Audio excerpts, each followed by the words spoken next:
It is time. DJ Slope is in the building tonight. We're going to interview him for you tonight in 60 seconds.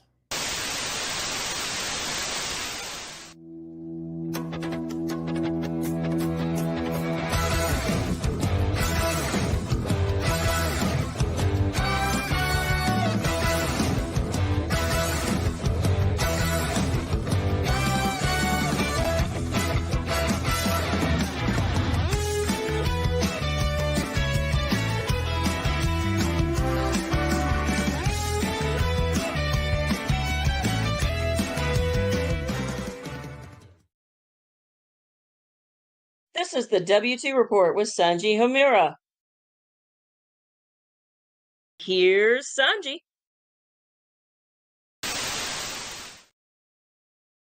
Hello, everyone, and welcome to the W2 Report interview with the DJ named Slope. I am your host, Sanji Homura. I am joined today by Lord Crocker Squirrel, as always.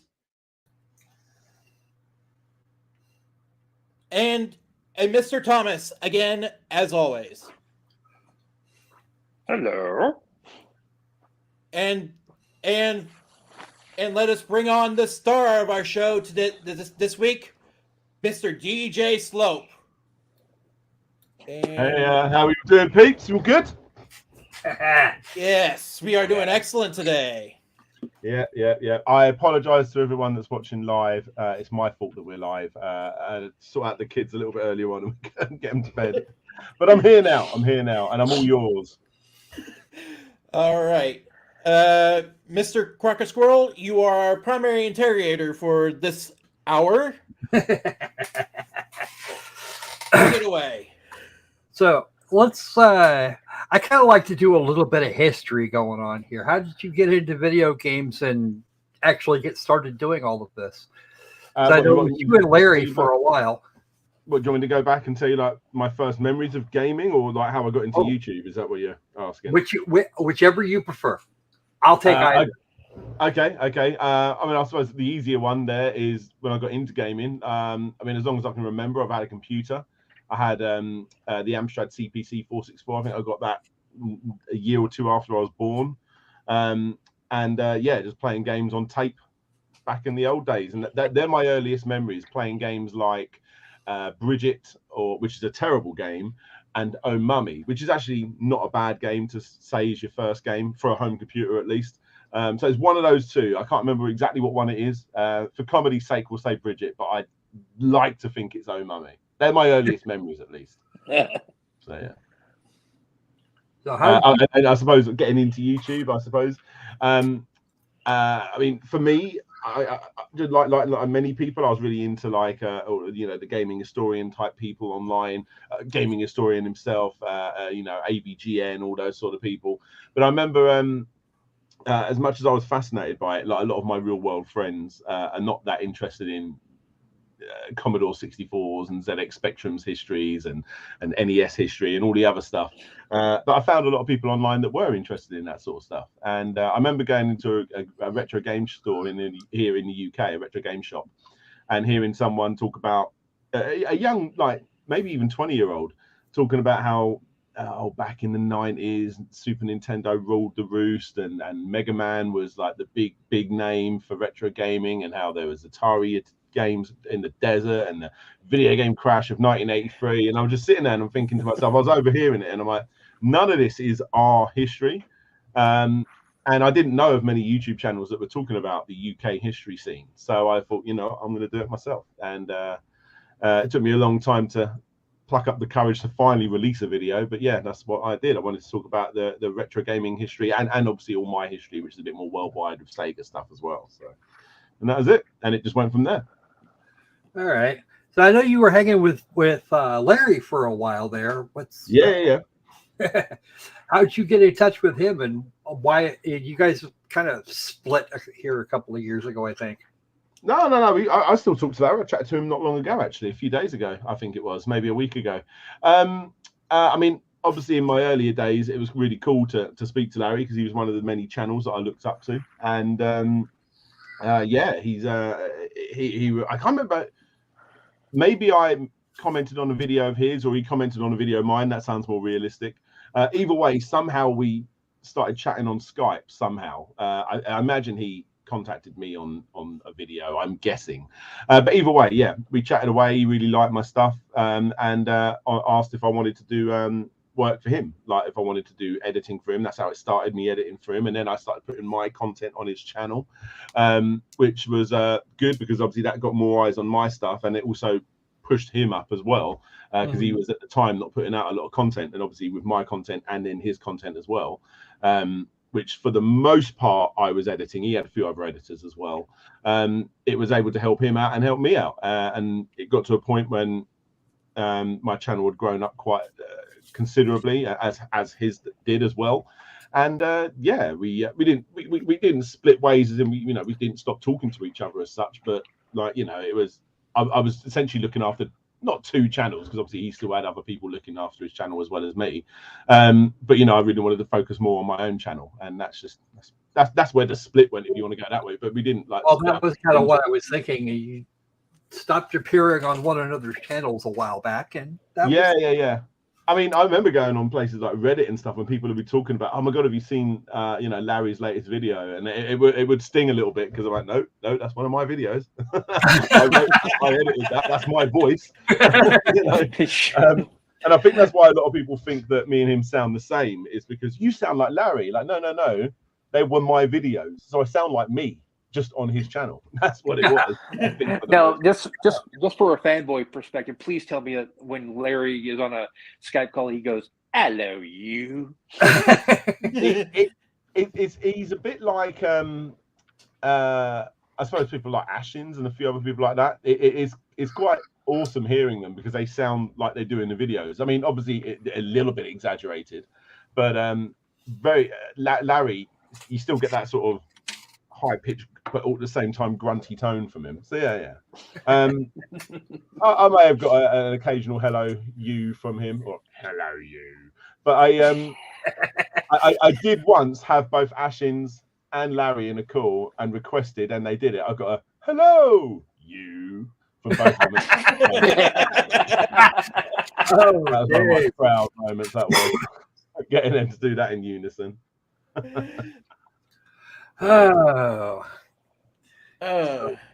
What was okay? Let's go back. Let's look at, what was your favorite history to do?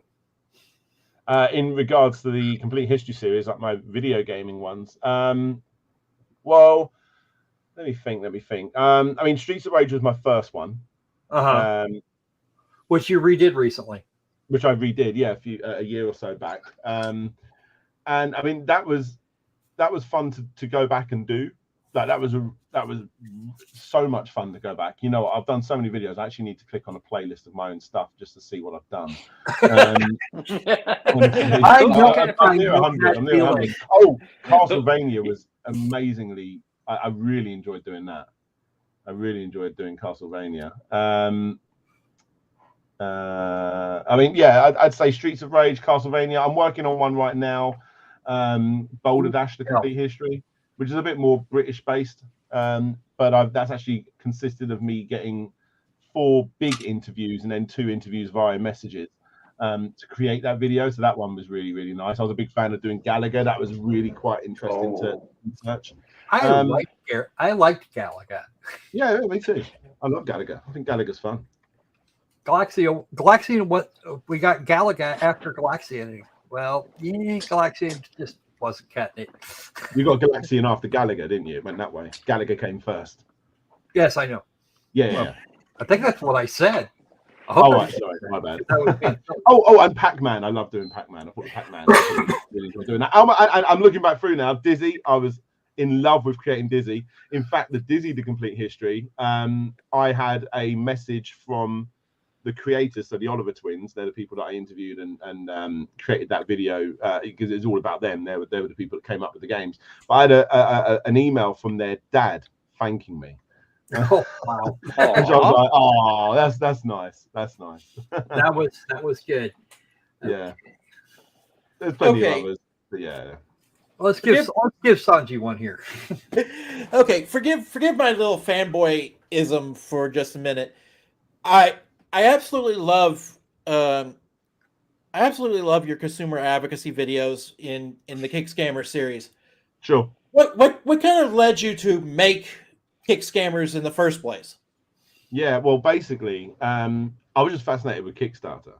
The first thing I ever backed, and I eventually made a video on it, which is the John Kay thing. That was the first thing I ever backed, and ever since then, I always had sort of a bit of a bug for Kickstarter. I've got loads of board games. Board games are the main thing I go for on Kickstarter, and that's the thing that one day I will make my own Kickstarter, and it will be a board game related one. But yeah, I was just always fascinated. And in fact, what I did is I'm coming up with new ideas for videos, and I'm always trying to inject things that I'm interested in into my gaming type videos. And I did a video based on 10, it wasn't even a Kick Scammer, it was kind of like predating Kick Scammers a little bit. And it might have gone up on Larry's channel as well. I can't remember if this one did. But yeah, it was basically, what was it? There were 10 games that you're never going to get to play because they never got funded. 10 awesome games that, so it was actually more like a positive thing. Yeah, so it was looking at 10 games that almost came out but didn't, and one of them didn't hit their target by like £2 or something, which is painful. Oh man, that had to suck. That had to hurt. Yeah, so I did that, and it got a really good response. I'm like, oh wow, people like me talking about Kickstarter, and I like talking about Kickstarter, so let's just continue trying it. And yeah, that was it basically. I just thought I'd continue on. Obviously, the first several episodes were primarily gaming, if I'm not mistaken. And then I started to verge out and do a few other things. But I always find the strongest videos I do in the Kick Scammer series are ones that are gaming and obviously Kickstarter related, because it's bringing both crowds together, Okay, complete history or Kick Scammers? Which one is better from all the various angles? Which one's more popular first? Oh, popular Kick Scammers by a country mile, so much more popular. But the way it works is quite interesting.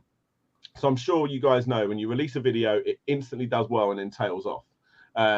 So my content for the Complete History series is more evergreen than the Kick Scammer series. So when I release a Complete History, it doesn't do as well straight out the gate as a Kick Scammer, but it dips down a lot slower and just continues to get views for the end of time. So like Streets of Rage, I guarantee if I look, that's a video that still got okay views in the last month, and that was a video I released several years ago. Obviously the obscure ones, we're talking like Mr. Nuts, the Complete History and stuff like that I've done, don't get as many views anymore, obviously, because they're incredibly obscure. But House of the Dead, yeah, I like them. So House of the Dead, Tekken, obviously Castlevania, Streets of Rage, all the big names, Contra, that sort of thing. Right. Echo the Dolphin, they'll do well, and they'll just continue to do well, considering they're several months or even years old. Where Kick Scammers, unless it's a one-off specific, incredibly popular thing that I'm talking about, like for instance the Vega Plus or the recently released Amico video, that will do well for all time. But normally Kick Scammers goes boom for the first week or so and then comes back down again, and they only really go up in popularity every time I release another Kick Scammer video. So I suppose they balance each other out if you look at them from a larger scale, over a set amount of time of like a year or something like that, or a month, or however you want to put it. But straight out of the gate, Kick Scammers do better than Complete Histories. Okay, so which do you prefer to do? For the most part, I would say Complete Histories, but when I'm able to do so much work, and I don't want to go as far as to say detective work, because that sounds ridiculous, but like with the Amico video, my God, I don't think I've ever been prouder than a release video than the Amico video. So that was, even though painful to create because it took me 4 months to make it, it was, I couldn't have been prouder with the end result. So specifically one-off videos, I would say Kick Scammer, but as a whole, it's normally Complete History. The reason I do both is because Complete Histories typically take longer to make, other than the odd Amico video and stuff like that. But typically, Complete Histories take longer to make. And at the end, I'm like, I can't look at or hear about Pac-Man ever again. I'm losing my mind. And then I just need something like Kick Scammers just to wind me down a bit before I continue on my next video game path. Right. Yeah. That's it normally. I'm giving you very long-winded answers to your questions. Nah, it's all good. That's fine. You're fine. Don, it's your turn. All right, now I have a long-winded question. It's Ooh. you talk.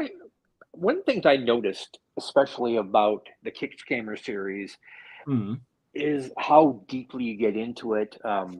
We'll be talking about one of them, I know, a little bit later, but are there any red flags that come up to you now that you've looked at a few of them that you say, oh, okay, this is definitely a scam, or no, this is one that is legit? I mean, normally, so for me, I've got a big folder just full of ideas that for kick scammers that I'm not able to complete because I want to make essentially a top 5 video, and I've only got 1 or 2 to talk about. So they will normally sit there. But what will happen is when I find a one-off kick scammer, that's what I call it, like a scammy Kickstarter or Indiegogo, whatever it may be. The big red flags that jump out at me would be things like, obviously, looking at the company themselves. You can look at their previous campaigns. That's the instant thing. Go to the comments, go and look at the previous the comments of the previous campaigns, and instantly that will tell you normally if it's good or bad. It's harder to find an interesting story now with Kickstarter. I know I'm going around the world and back to answer your question here, but like, if I think it's, I can't remember. I've looked it up 1,000 times, but it was so easy when I started. You used to be able to type into Google something along the lines of, under Kickstarter's terms and conditions, I request a refund. If you type that in, it would bring you to all these Kickstarters that have failed because people just write that in the comments over and over. I can't get away with doing that anymore because one, I've covered that they took the money and run story so many times. I can't just keep repeating that same story. I have to find another interesting angle. But yeah, primarily, sorry, I'm again, this is such a simple answer and I've answered it so long-windedly. I look in the comments of previous campaigns that are currently live, and if I start seeing negative comments in there, that will take me down a path of trying to find out more. Perhaps I would look at the campaign. If the campaign goes to Facebook pages or even a Facebook person that no longer exists, I'm like, whoa, something's going on here. Someone's trying to cover their tracks. Let's go looking. And then once I've got all of that, and I know I've got a wicked story all about a failed movie, perhaps I'll go and look in my Google Drive where I've got all the other ideas and go, okay, right. So here's a few other failed movies that I've talked about and I've held back in the past. And now I've got 4. I only need to find one more, and that's how I go down the route of structuring an episode. That was a long-winded answer. In my mind, I thought to myself, this will be a quick one to answer. I apologize. No apology necessary. Okay, so any franchises from long ago and far away you'd like to see make a comeback? Power Stone. I'd like a new Power Stone or a new Crazy Taxi. My mind just goes straight to the Dreamcast. I wanted a new Space Channel 5, and we got one in the sense of a VR game. But I'm a bit, oh, come on. No. I want just a standard Space Channel 5. No one's ever going to give me a new 2D Moonwalker. I'm just literally looking on the wall now at games I've got, but that would be cool. Keep going. No one would ever want that. I would like. I want more Sonic Mania. I was so in love with Sonic Mania. Oh yeah. I want a new Sonic Mania where every level is 100% a unique level, not a remixed level like Sonic Mania was, which I think it was its only downfall that it wasn't more original. But yeah, give me another Sonic Mania any day of the week. There's several others. We got a new Toe Jam and L. That was good fun. I want a third Ori and the Blind Forest game because I adore them. A new Castlevania would be lovely, although we've got so many almost Castlevania games by this point that you just need to look for them and you can find them pretty quickly. I've given you plenty there. I mean, Streets of Rage 5, yes, please. Yeah, it's going to happen, isn't it? Let's be honest. Golden Axe, of course, would be fantastic with the. You know what I would like? The way Streets of Rage 4 was done with its like hand-drawn sort of comic book art style that it has, that European comic draw. I would like that engine to be turned into a new Comic Zone. I think that would be so good. Oh yeah, that would be outstanding. Yeah. I think that would be awesome. See, I was actually a huge fan of the Phantasy Star series before they went full 3D on it. It sucks since. Yeah. I've never been an RPG guy, in all honesty, but I know there's a lot of love for those games. I'm all about the RPGs. You'll have to forgive me. Or a new Suikoden game. But then anything coming out of Konami right now is either a pachinko machine or garbage. Fair dues. Actually, circling back to Thomas's question a little bit, one such Kickstarter that we both covered was called Kumo, the Boy in the Clouds. The tree one, yeah. Yep. Yeah, that's the one. I kind of want to ask, how was it that you first heard of Kumo? Man, I don't know by this point. I mean, I know you've covered it, maybe by you, maybe off Reddit.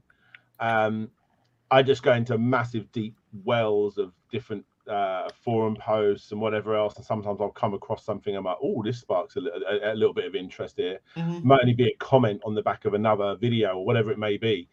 I honestly couldn't tell you. It was so long ago when how I discovered it, but potentially yourself. Actually, there was a very interesting story behind how we covered it. There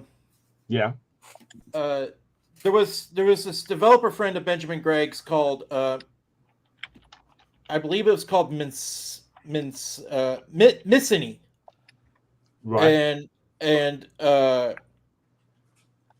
basically I set him down for a private interview and a live stream, and he got us in touch with Benjamin Gregg, and basically he's the guy that made it, is that right? Yeah. What? He's the guy that made it. One that was it's a long time since I've looked at that video, but yeah.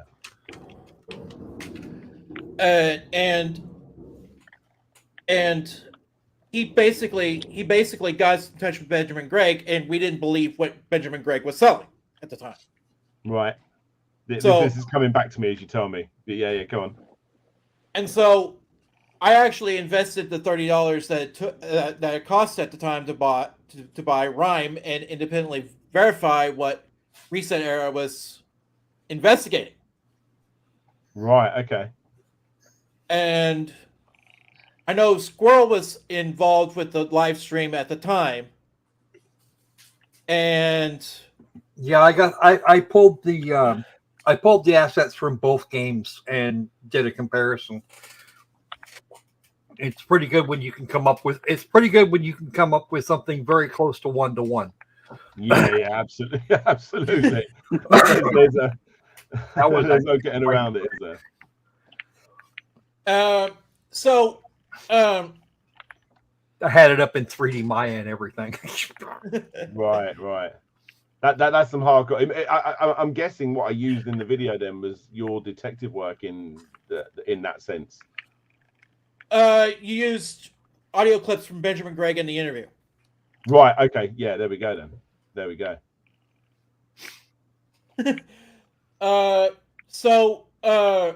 What are some things that made Kumo different from the rest of the Kickstarters that you previously covered at the time?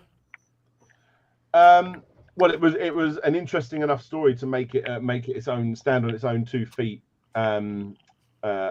segment. You know what I mean? Like normally, like a video needs 5 different stories of 5 different angles. Where that had so much going for it, it made it worthwhile on its own video. But I mean, honestly, it's been so long since I've watched it. I'd have to watch it again to sort of remind myself everything about it. All I remember is it was the tree guy, and I remember the aftermath from it as well a little bit. Benjamin Gregg actually contacted me to try and take down the video. It didn't work out so well, did it? No, that didn't work out so well. Did anybody? But it wasn't. It was.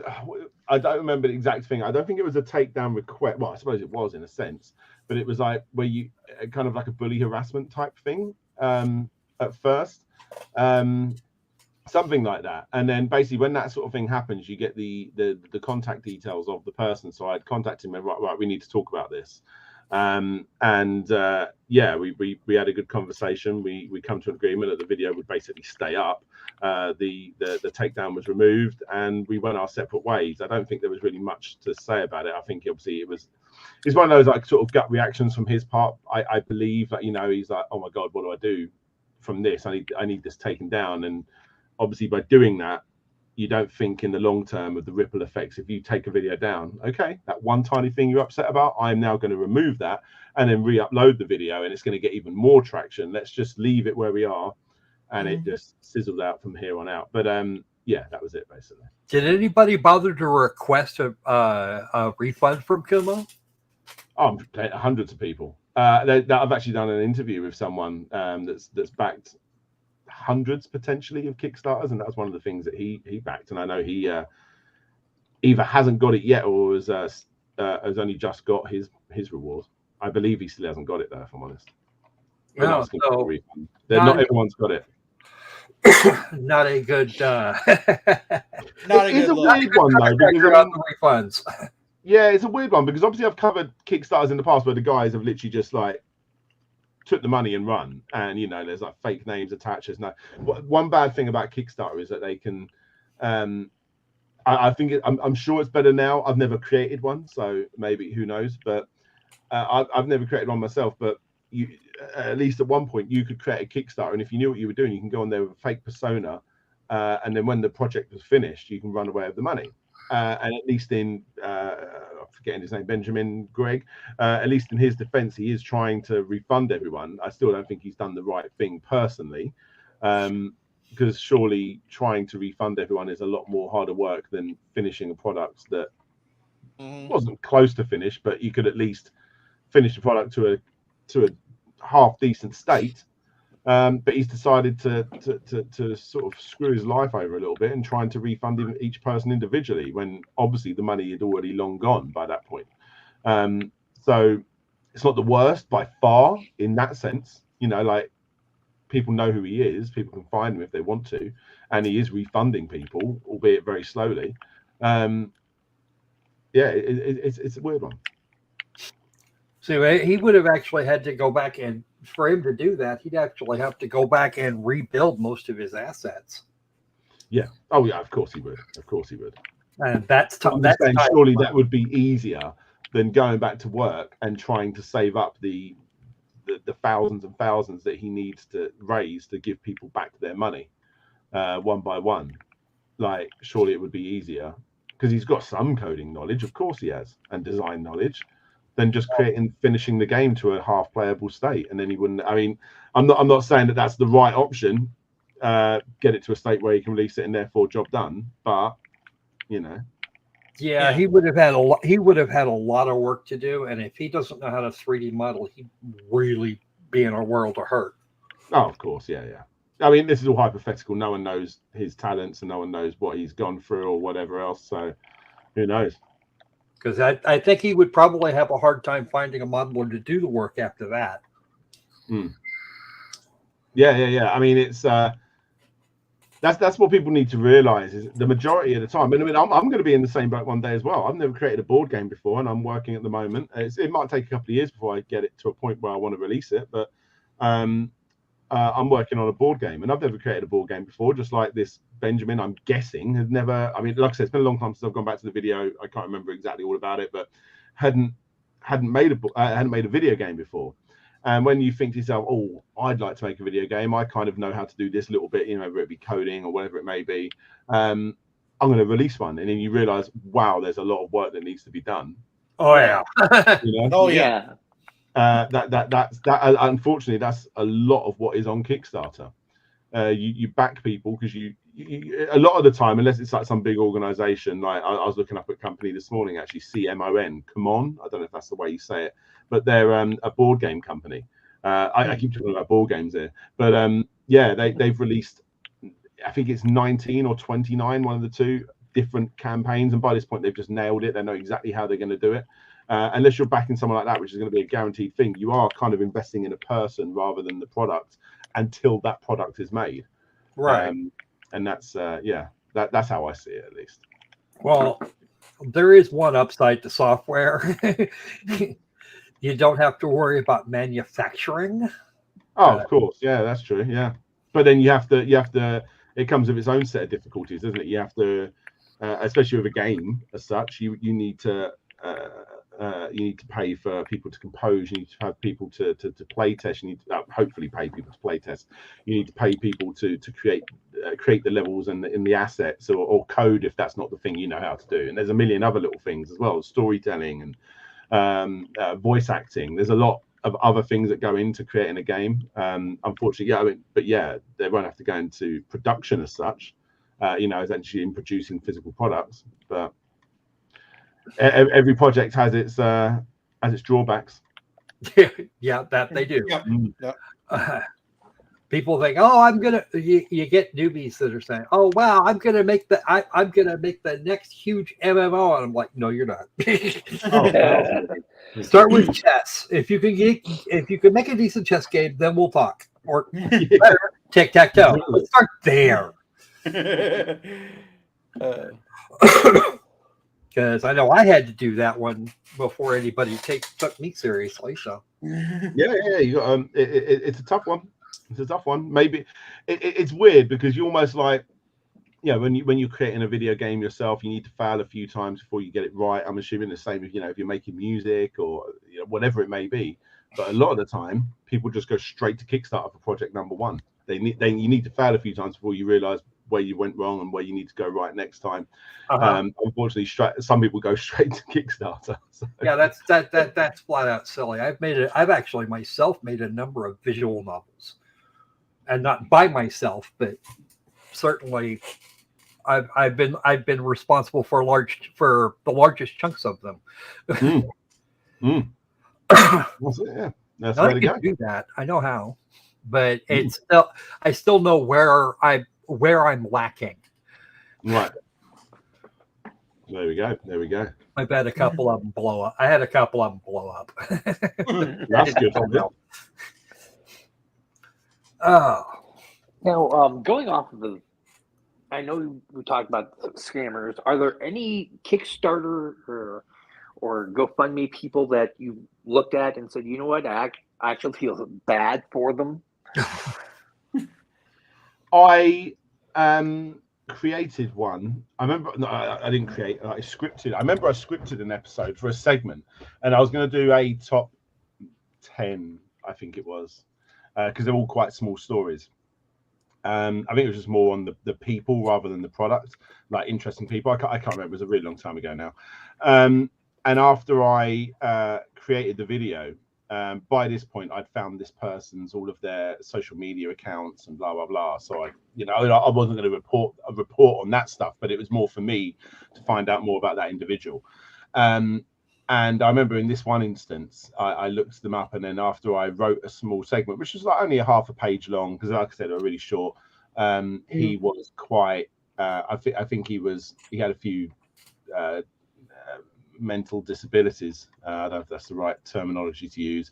And I was like, okay, like the problem here isn't really the person; it's more on Kickstarter themselves, allowing anyone and everyone to create a product, create a campaign that has the ability to take money from people, which this one did. But at this point, you don't blame the person; you're blaming Kickstarter for not doing their. I mean, I don't know how you would police it, how they would enforce it, because obviously they have hundreds of, if not thousands, at certain times in their life, bringing different projects to the platform. So I decided not to do that because I didn't want to poke fun at someone that obviously has some kind of disability as such, and it could possibly be because of that they were unable to fulfill their promises on Kickstarter. My problem I had was more the fact that Kickstarter shouldn't be allowing all of these projects without doing a little bit of background research on the individual themselves.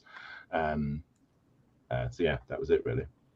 So there was that one. I've done another one actually, which I still may finish off. I did a Kickstarter and I had a lot of Kick Scammers. I had a lot of background information on one particular project that would do so well for my channel. It would be a really, really popular video. Problem is, every single person I spoke to that was behind the project minus maybe one, didn't want me to put their name down because they were worried about the person. And therefore, what would happen is I would end up having a 30, 40, however long minutes video that would just be me constantly saying, so I've heard this. I can't tell you who told me. I have seen this email, but I can't show it to you. And it'd be just like that for 30, 40 minutes. And it just looks like I've made the entire thing up. I have to have hard evidence that I can show on the screen. For the most part, it doesn't mind like the odd one or two. Some person that doesn't want to be named has told me if I just say that once or twice, that's fine. But if the video is the majority of that, then I can't make a video on it because it doesn't sound legit and it's not good journalism. Exactly. And that kind of leads to another question I had. I'm sorry to take over. No, you go. But what do you think about the state of games journalism today, and where do you think it should be going? It's a tough one. It's very easy to look at the big companies and hate on them, your IGNs and your GameSpots and stuff like that. But I think there is a positive to that, because a lot of the time the people that have worked their way up into those roles, not in every instance, but a lot of the people that have worked their way up into those roles are YouTubers or bloggers or whatever it may be that have actually gone through all of the different hurdles they need to get through to be able to get to that stage and actually learn how to conduct a good review or opinion piece, whatever it may be. So I do see it getting better and better for the most part. It's just more the fact that you've got to find good websites that you trust and then stay with those rather than look around willy-nilly as such. I don't know if that's answered your question. I know personally from my own experience, I've got better. At least I think I've got better over the years at reporting on stuff, and I'd like to think that people that take it seriously are the people that get these higher roles at these bigger companies because of that. I'd like to think that that's the case at least. So I see it as more. It's very easy to point and stare and laugh at the big boys, but sometimes they've actually had people from the bottom work their way up into those roles. So yeah, not in every instance, obviously, but yeah.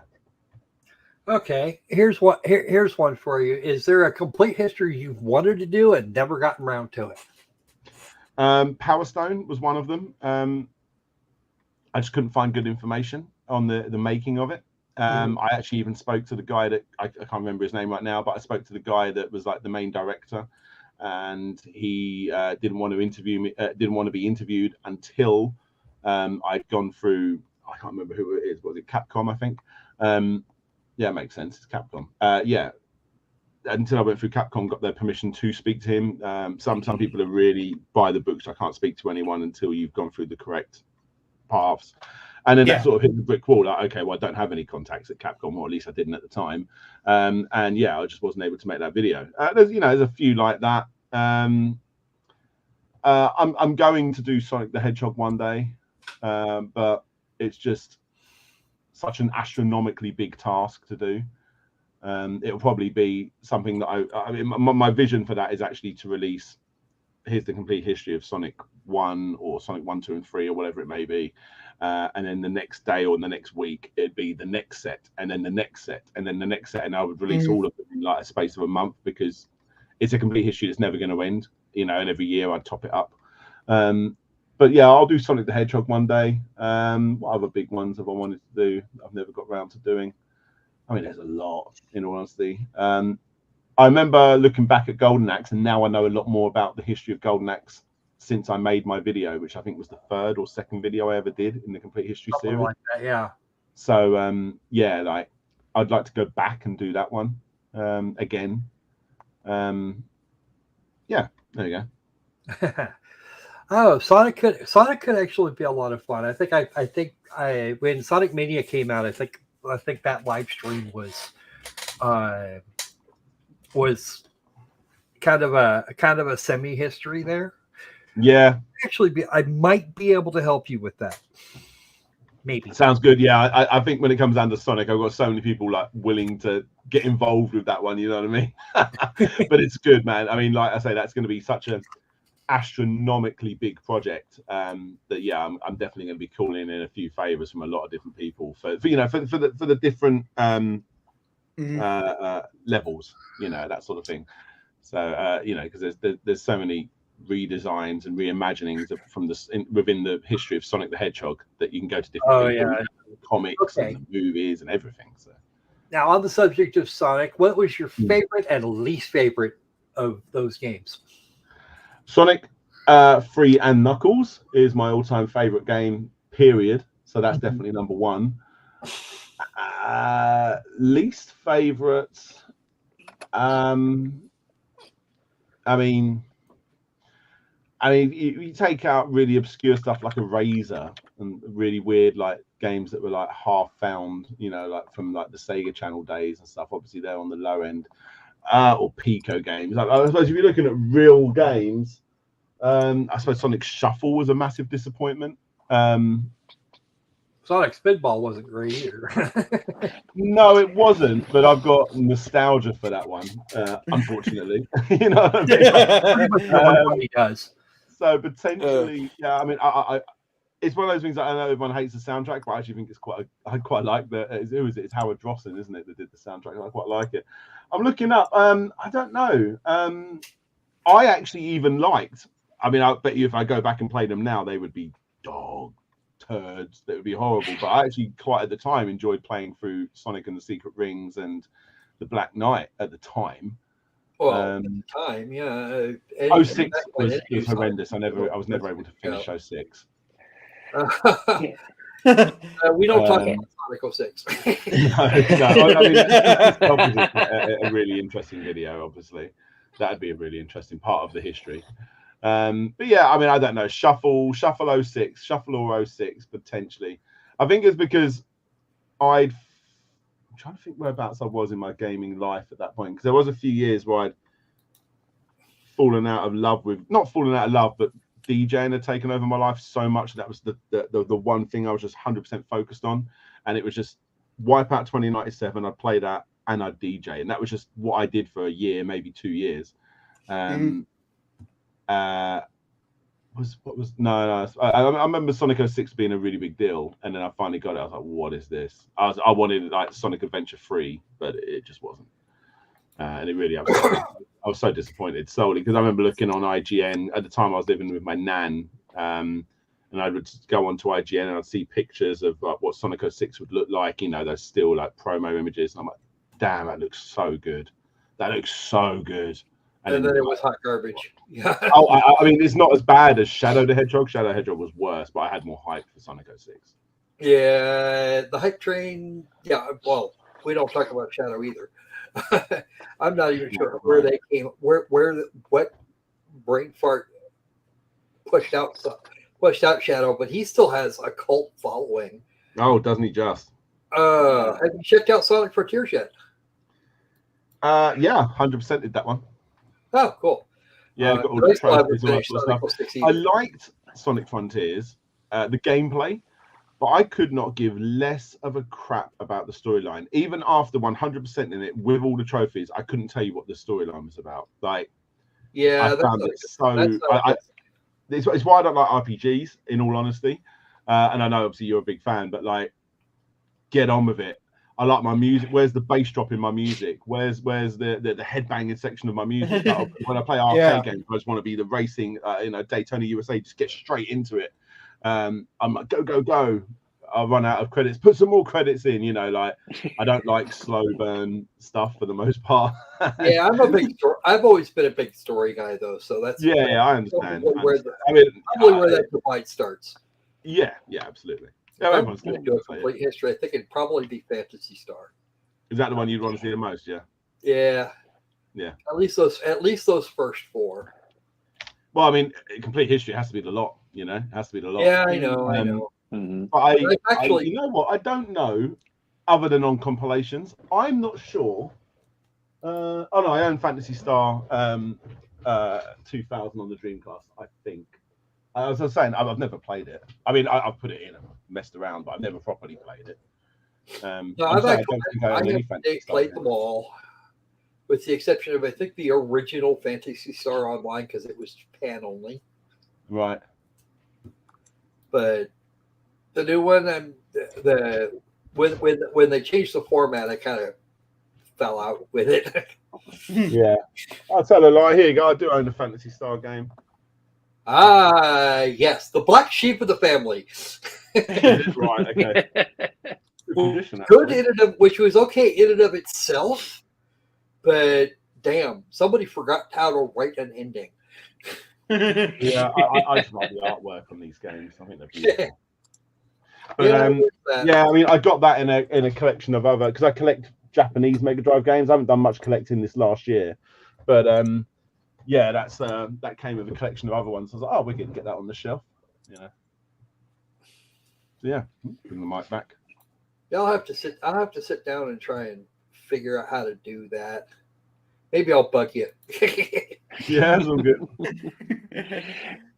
Now, when talking about go ahead. Actually, we have a question from the chat. Oh, What There is we your favorite? Uh-oh. Stop that, Sanji. That's my job. What is your What is favorite your- system? Go ahead. what is your favorite system and game for a total newbie getting into gaming? Think 5-year-old boy. Oh, okay. I mean, I suppose it's hard because everyone says like, what games are you going to get your kid into? When I eventually have kids, and obviously I have got kids now, and they're like, what games are you going to get your kids into? And I'm like, well, I'm just going to let them play the games that is popular for their time. You know, like the reason I like games that I grew up with, because that was what I was in. That was what was popular at the time. It's nostalgia. I don't want to take away Minecraft and Fortnite or whatever else. Don't go to Fortnite for a 5-year-old boy, Patty. But, No. I wouldn't want to do Minecraft either. yeah, exactly. I tell you what, like I've got a 5-year-old daughter, and I tell you what, I love playing Mario Kart with her. Mario Kart 8. There's like handicaps that you can put on to help her with, like, you know, like for instance, a button's always held down because the controllers are quite big for a little girl. You think like how big like an NES controller was, or a Super Nintendo, or a Mega Drive controller, or Genesis, controller, and you could reach all the buttons quite easily with small thumbs. But now, like they're pretty massive, and tiny little hands actually struggle to like hold down the button stuff. So I think Mario Kart 8's a good one for the Switch, because you can put handicaps on that always hold down the controls or slightly steer you roughly in the right direction, and you just got to like top it up yourself. Other than that, I quite like getting my kids into old school maze games when they're really young. So like the Mummy was a good one as an example of that, or just simply one of the easier versions of a Pac-Man game, something like that. I think the kids get along with that sort of stuff quite easily. Yeah, right. I think they enjoy that sort of thing. And Mario Kart is great. I agree, Patty. I agree. Mario Kart is excellent. Yeah, and also they're great family games. I mean, you can't knock Nintendo for that sort of stuff. Mario Kart, Mario Party, yeah, stuff like that. Yeah, one of the things that I particularly like is the simple games, the stuff that you don't have to spend 1,000 hours working on one thing in Skyrim. You can plug it in and play. Is that one? I guess it's my question. Kind of goes along with that. Is it why do you like retro gaming so much? Is it because of the simplicity of it, or was it just a good memory of a good time in your life? Yes to all of those. Yes to all the above. It's just like gaming has changed so much, but at the same time, it's stayed the same in more recent years, because you look at the indie scene over the last 10, even 15 years, with like, you know, your Xbox 360 really bringing it back with the indie scene, the Xbox Live indie games. Games back in the day that you would have to, I mean, you look at things like Rampart or Columns or Tetris and all these sort of games. These were full-fledged price games back in the day. Can you imagine spending a full amount of money on a game like that nowadays? They're on your phone for free. It's insane. Right. Even things like Streets of Rage back in the day was a fully fully priced game, and now it's sort of like that mid-tier $25-$30 game, you know, like, and yet there's so much more to Streets of Rage 4 than there is to the other games. So it's yes, it's that simplicity, and yes, it's that just instant pick up and play nature of like an Outrun or you know, those sort of games, and they're still available these days. You just got to go find them. And I'm answering questions that you haven't even asked with this one now, but yeah, it's the simplicity, and those games still exist. That's where I'm going with it. So yeah, and arguably, actually, they're better now than they ever were in most instances. Well, we in the general direction of wrapping this up here soon. Okay. As we've just about got our hour here. Yeah, we have. Oh, yeah. Just for just as a side note, I would recommend a Switch Lite for little hands. That they're less expensive, and if it gets broken, then then replacing it's not nearly going to be nearly as expensive. You wait till they're teenagers before you get the proper Switch. It's a toughie because I bought my son a Lite, and he wants a telly in his room now. He's not quite 10 years old, but he's getting there. He's 7. He'll be 8 at the end of the month. But okay, we can get you a telly. But now I'm like, oh man, not only have I got to get him a small telly, which I can just grab off Facebook Marketplace, but like I've also got to buy him another Switch because his Switch doesn't connect to the television. So it is a pain. I wish we did pay a little bit more and get a proper Switch on, in all honesty, rather than a Lite. Yeah, even though I don't know. Well, if you actually, the fun part of it is a little bit. Your daughter there, yeah. The individual Joy-Cons can be used by themselves. They can, yes. That would be much, especially for Mario Kart. And if you can get the little and the wheels and the steering wheels for those, those are actually small enough to fit in small hands. They are, yeah. They're really, really quite good for that. I mean, we never use them because I freaking hate how the Joy-Con drift and all that sort of stuff happens on those. I think it's abysmal that in this day and age that the Wii just controls so much nicer than the Switch does, and that's 2 generations later. But yeah. But they are small, nice for small hands. Well, anyway, I think it's a. Do we have time for one more question? Yeah, go for it, man. Yeah. All right, Thomas. Thomas, you're up.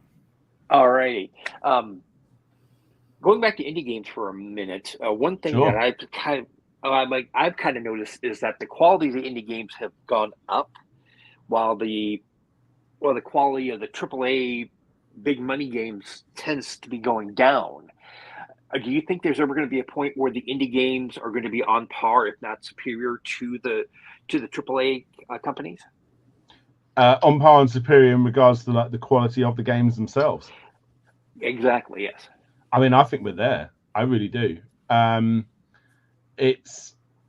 you got indie games it's such an awesome time to be a gamer. It really is. And I say it all the time, and it's only going to get better year after year.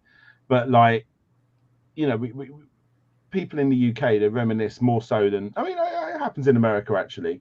One person would create a game, and there was something really nice and humble about that. You know, like one or just a tiny team of a couple of people would just be bedroom coders. I mean, it was the Amiga and the Amstrads and the home computers, and even like the Atari days, and in some instances, they were created by such a tiny team of people, and there was something really nice and nostalgic and wholesome about that.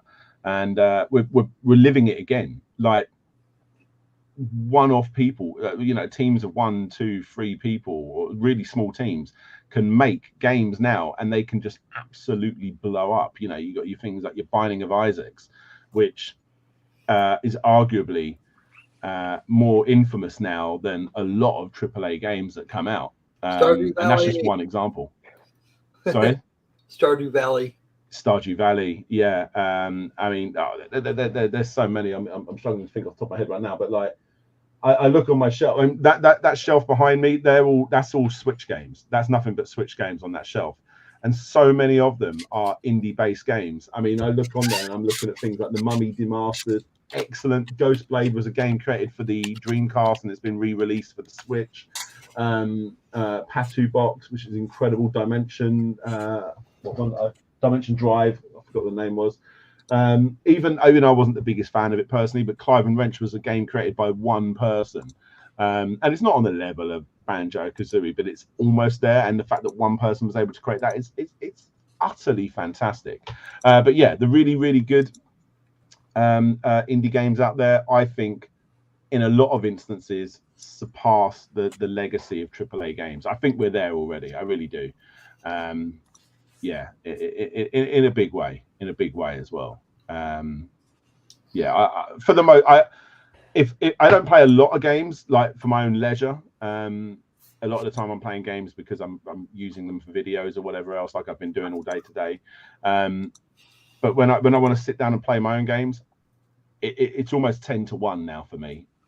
I'll play 10 indie games and then one big AAA game and really get stuck into like a Far Cry or an Assassin's Creed or one of Sony's open worlds, whatever it may be, a God of War or whatever it'll be. But Legacy, yeah, all that sort of stuff. For the most part, though, 9 times out, almost 10 to 1, I would say. I would be surprised if it's much less than that. I'm checking out Final Vendetta, Xenocrisis, Ori and the Blind Forest.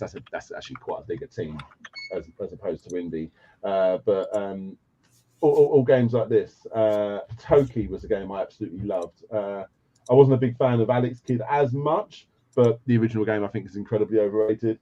Valfaris, excellent game, like sublimely good. Streets of Rage 4. I've said that 1,000 times already. The Takeover, yeah, there's so many great. I mean, Dead Cells. That was 8 people made Dead Cells.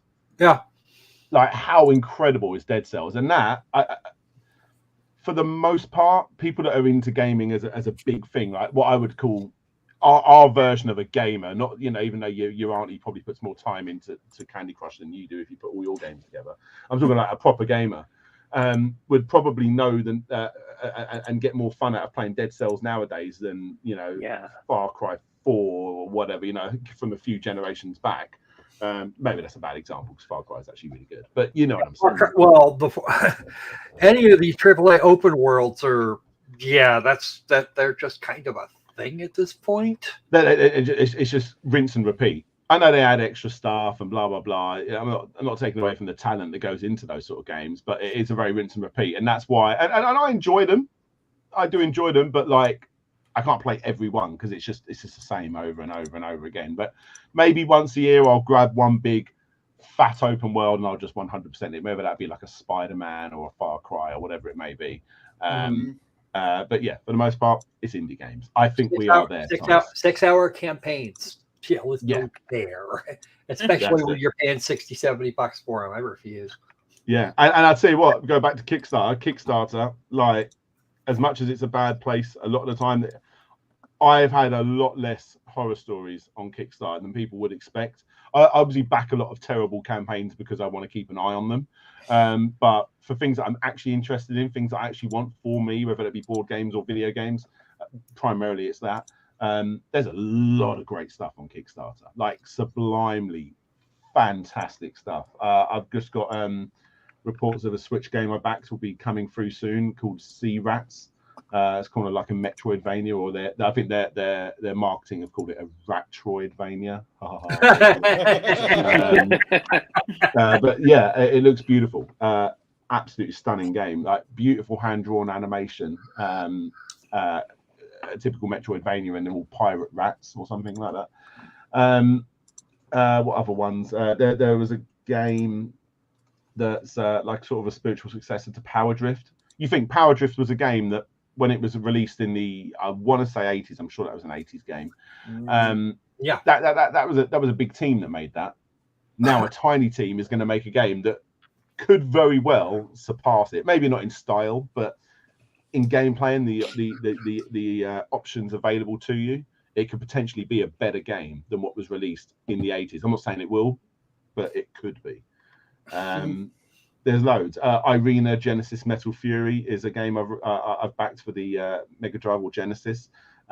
Looks like it could be one of the best shmuppy type games for that system. It's insane that people are able to make this. Again, tiny teams. We are at a stage, I think, now where that sort of stuff can completely outshine what the AAA people are doing, because it's a regurgitated machine in a lot of examples. Not all, but yeah, in a lot of examples. All right, then. Eddie has a parting shot for you there. And I'm completely with her on this one. Absolutely. Well, there we go. Right. Another one of my long-winded answers to such a simple question. I do apologize. That's all right. Anyway, I would like to thank you, Slope, for coming on, having Cheers, this great conversation with us. You too, man. And next week we will have even more guests coming on for our roundtable involving a game called Crixivia. But until then, until the next time we see you, may the tax man cometh. Go on.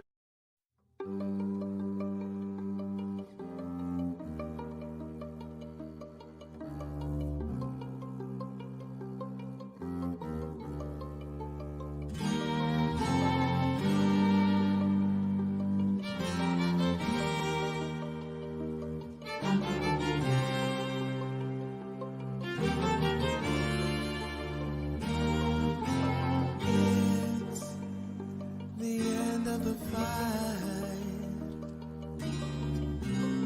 Looking back on a war, all the moves we have lost. Could we have done any more to prevent the death of friends? Whoa, whoa,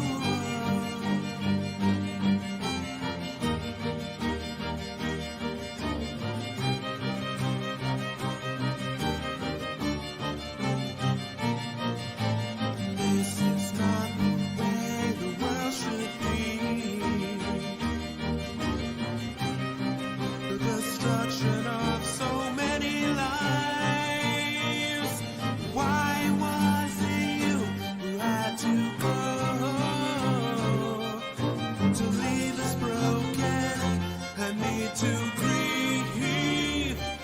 You, my friend, who taught me all that I know. Why must you leave our side?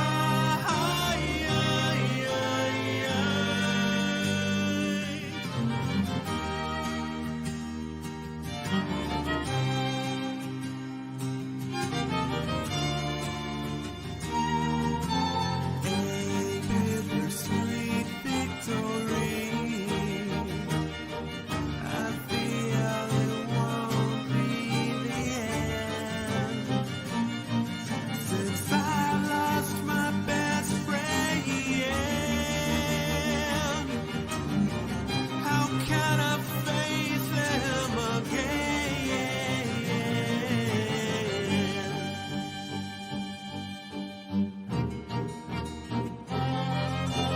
Why was it you who had to go to leave us broken and need to grieve? You, my friend, who taught me all that I know. Why did you die?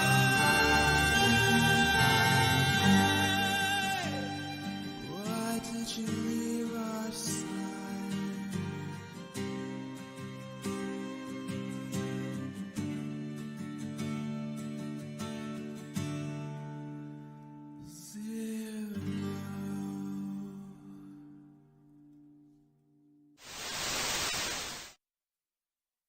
Hello, folks. This is Morgan Freeman. This concludes our broadcast day.